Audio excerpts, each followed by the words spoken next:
I don't think there's anyone on the face of the planet that wants to be rejected, counted out, or neglected, that wants to be footed over and forgotten. But do you know that oftentimes they're not? That's just what being set apart by God looks like. Let's think about the concept of setting something aside or apart. In essence, it's not being used. Let's use baking as an analogy. Let's say you have all of the ingredients you need to make a cake. You have your mixing bowl, you have your flour, your baking powder, you got your nutmeg, your cinnamon, your vanilla extract, your sugar, your eggs, your milk, your blender. You have everything that you need to make this cake. And you also have your icing. So you're putting all of these ingredients in the mixing bowl and you're getting ready to bake this cake. And your attention is focused on what you're currently using to get the cake prepared, and the icing is sitting off to the side, set apart for a later time. It's not being touched. It's probably not even in the forefront of the baker's mind, because the baker knows that at a later time the icing will get its chance to be used. And just like the icing being set aside, not being used while all of these other ingredients go forth,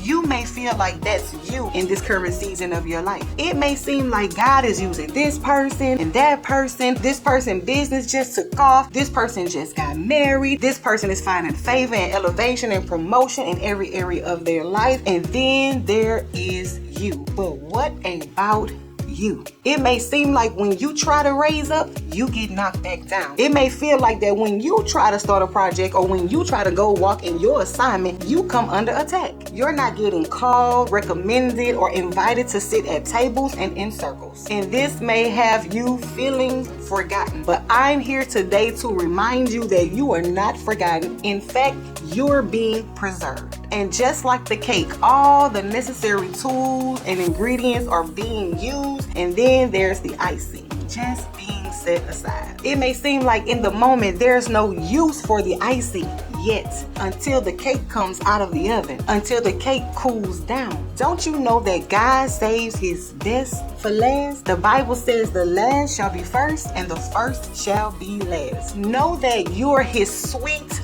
remnant, the flavor and the aroma that he's going to use to decorate his wondrous works. So do not get weary in the wait, for they who wait on the Lord shall renew their strength. Know that in his timing, your timing will come, and it shall be sweet. So hold your head up and know that you are not forgotten. He's waiting for the right time to add the flavor of his favor.